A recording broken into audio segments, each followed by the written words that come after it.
దేవుని నామానికి స్తోత్రములు. ఈ ఉదయకాల సమయంలో మీ అందరికీ కూడా నా హృదయపూర్వకమైనటువంటి వందనాలు తెలియజేస్తున్నానండి.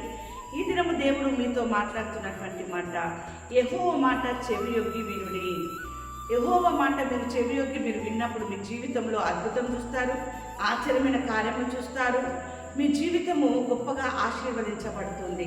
చూడండి, యెషయా గ్రంథం 62వ అధ్యాయం 11వ వచనంలో వాక్యం ఈ రీతిగా ఉంది కదా, ఆలకించుడి, భూదిగంతముల వరకు యెహోవా సమాచారము ప్రకటింపజేసి ఉన్నాడు. ఇదిగో రక్షణ నీ యొద్దకి వచ్చుచున్నది, ఇదిగో ఆయన ఇచ్చు బహుమానము ఆయన యొద్దనే ఉన్నది, ఆయన ఇచ్చు జీతము ఆయన తీసుకొని వచ్చుచున్నాడని సియోను కుమార్తెకు తెలియజేయడి. ఎంత చక్కని మాట అండి. యెహోవా మాట చెవియొగ్గి వినుడి అంటున్నాడంటే ఏంటి ఆ మాట అంటే, రక్షణ నీ యొద్దకి వచ్చుచున్నది.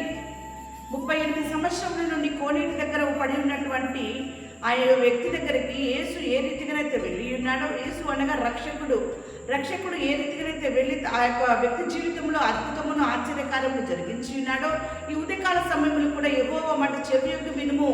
ఏంటి ఆ మాట అంటే, రక్షణ నీ యొద్దకి వచ్చుచున్నది. ఎంత చక్కని మాట. ఎలా వస్తుందట, ఇదిగో ఆయన ఇచ్చు బహుమానం ఆయన యొద్దే ఉన్నది, ఆయన ఇచ్చు జీతము ఆయన తీసుకొని వచ్చుచున్నాడని సియోను కుమార్తెకి తెలియజేయడట. ఏంటి, ఎవరికి జీతం ఇస్తాడండి? ఎవరైతే ఆయన పని చేస్తారో, ఎవరైతే ఆయనకు ప్రార్థన చేస్తారో, ఎవరైతే ఆయన ఆధారపడతారో ఆయన మీద, ఎవరైతే ఆయనకు మొరపెడతా ఉన్నారో ఆ మొరకి జవాబే జీతము. ఆయన చేసినటువంటి, ఆయన మీద ఆధారపడి ఆయన పని చేసినటువంటి వారికి మాత్రమే జీతము. దేవుని బిడ్డలారా, రక్షణ నీ యొద్దకి వస్తుంది. రక్షణ అనేటటువంటి జీతము, స్వస్థత అనే జీతము, స్వస్థత అనే ఫలితము, ఆరోగ్యమైనటువంటి ఫలితము, దేవుని అభివృద్ధిలోనికి నడిపించే ఫలితము, నీ ప్రార్థనకి జవాబు అనే ఫలితము ఆయన ఇవ్వడానికి నీ యొద్దకి వస్తూ ఉన్నాడు. ఈ దినం వాక్యం సెలవిస్తాం. లూకా సువార్త 10వ అధ్యాయం 19వ వచనంలో, శత్రువు బలవంతటి మీదను మీకు అధికారం అనుగ్రహించినను ఏదియో మీకు ఎంత మాత్రమును హాని చేయదు. ఎప్పుడైతే రక్షణ నీ యొద్దకి వస్తుందో, శత్రువు యొక్క బలవంతటి మీద కూడా ఆయన నీకు అధికారం ఇస్తున్నాడు. ఏది కూడా ఏ మాత్రము కూడా నీకు హాని చేయదు. ఏంటి ఆ అధికారం అంటే, పాములని తేళ్ళని చితిక తొక్కేటటువంటి అధికారం ఇస్తున్నాడు. పాముకి తలలో విషం ఉంటుంది, తేలుకు తోకల విషం ఉంటుంది. దేవుని బిడ్డలారా, ఆ యొక్క తల ఆలోచన నుండి నువ్వు ఏ రీతిగానైతే నువ్వు కృంగిపోతూ ఉన్నావో, దుష్టుడి యొక్క ఆలోచన నిన్ను మోసం చేస్తుందో, దుష్టుడు నీ విషయంలో ఎలాంటి ఆలోచన చేస్తూ ఉన్నాడో, వాడి యొక్క ఆలోచనను చితిక తొక్కేటటువంటి అధికారాన్ని దేవుడికి ఇస్తూ ఉన్నాడు. దేవుని బిడ్డలారా, అలాగునే నీ జీవితంలో హాని చేయాలని చూస్తున్నటువంటి ప్రతి విధమైనటువంటి కీడు కావచ్చు, శ్రమ, ఇబ్బంది కావచ్చు, దాన్ని కూడా నువ్వు చితిక తొక్కేటటువంటి అధికారాన్ని దేవుడు నీకు ఆయన నీకు దగ్గరగా వచ్చి ఆయన నీకు ఇస్తూ ఉన్నాడు. ఇదిగో రక్షణ నీ యొద్దకి వచ్చింది, ఆ రక్షణ బట్టి నీకు అధికారం ఇచ్చినాడు. ఏది కూడా ఏ మాత్రము కూడా నీకు హాని చేయదు. ఇవన్నీ కూడా ఎలా జరుగుతున్నాయి అంటే, నీవు ఆయన సన్నిధానంలో ప్రార్థన చేయడము, ఆయన మీద ఆధారపడడం వలన, ఆయనని ఆశ్రయించడం వలన ఆయన ఈ మాటను నీకు సెలవిస్తూ ఉన్నాడు. అంతేకాదు, వాక్యం సెలవిచ్చినట్టుగా ఆయనకు భయపడు వారి మీద ఆయన కనికరము తరతరములకు ఉండును.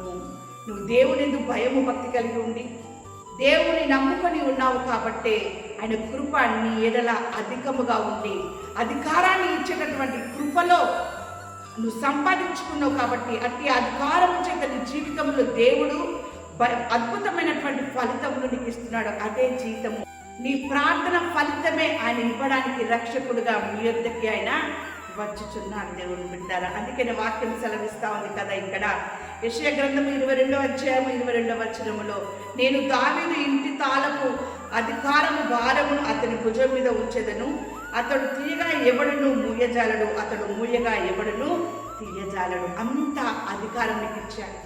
నువ్వు ప్రార్థించినప్పుడు ఏది తెరవబడాలని ప్రార్థన చేస్తావో అది తెరవబడుతుంది. నువ్వు ప్రార్థించినప్పుడు ఏది మూయబడాలని నువ్వు ప్రార్థన చేస్తావో అది మూయబడుతుంది. అటువంటి అధికారం దేవుడు నీకు ఇవ్వడానికి యెహోవా మాట చెవియొగ్గి వినుడి అని ఈ ఉదయకాల సమయంలో దేవుడు మీతో మాట్లాడుతూ ఉన్నాడు. దేవుని బిడ్డరా, అటువంటి గొప్ప రక్షణ నీ యొద్దకు వస్తూ ఉందంట. అటువంటి గొప్ప ఫలితం దేవుడు నీకు ఇస్తూ ఉన్నాడు. ఇంతకన్నా మించిన భాగ్యం ఏం కావాలి? ఇంతకన్నా అధికారం ఇంకేం కావాలి? దేవుని బిడ్డరా, ఏ అధికారమైన కొన్ని దినములు, కొన్ని సంవత్సరములు ఉన్న తర్వాత నీ అందు నుండి తొలగిపోతుంది, కానీ దేవుడిచ్చే అధికారం మాత్రం ఇప్పుడు ఎల్లప్పుడూ మాత్రమే ఉంటుంది. దేవుని బిడ్డరా, అది తొలగిపోయినటువంటి అధికారం, శాశ్వతమైనటువంటి అధికారం దేవుడు నీకు ఇస్తున్నాడు. ఏది కూడా ఏ మాత్రము కూడా హాని చేయకుండా ప్రతి దాన్ని కూడా నీవు చితిక తొక్కేటటువంటి సమస్తమైనటువంటి అధికారం ఆయన నీకు ఇస్తూ ఉన్నాడు.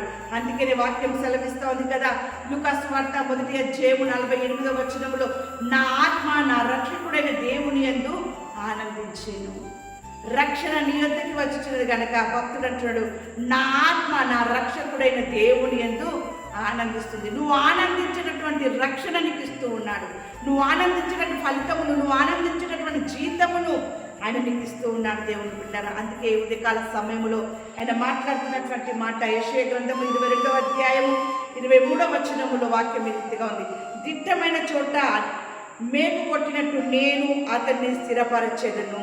దిట్టమైన చోట, బలమైనటువంటి చోట మేకు కొట్టినట్టుగా, బలమైన చోట మేకు కొడితే ఏ రీతిగానైతే గట్టిగా ఆగిపోయి ఉంటుందో ఆ రీతిగా నేను అతన్ని స్థిరపరచెదను. ఇంత అద్భుతం. ఈ ఉదయకాల సమయంలో దేవుని మాటని నువ్వు చెవియొగ్గి విన్నప్పుడు దేవుడి జీవితంలో ఫలితం ఏమిస్తున్నాడంటే అతన్ని స్థిరపరచెదను. అన్ని విధాలుగా నీకు నెమ్మదిని, రక్షణను, క్షేమమును కలుగజేస్తాడు. నలుదిక్కుల నుండి వచ్చినటువంటి శోధనని నీకు విజయమును, గెలుపునిస్తాడు. ప్రతి విధమైన సమస్యని నువ్వు చితిక తొక్కినటువంటి అధికారము నుంచి దేవుడు నిన్ను, నీ కుటుంబాన్ని స్థిరపరచేటటువంటి స్థితిలో ఉంచును గాక.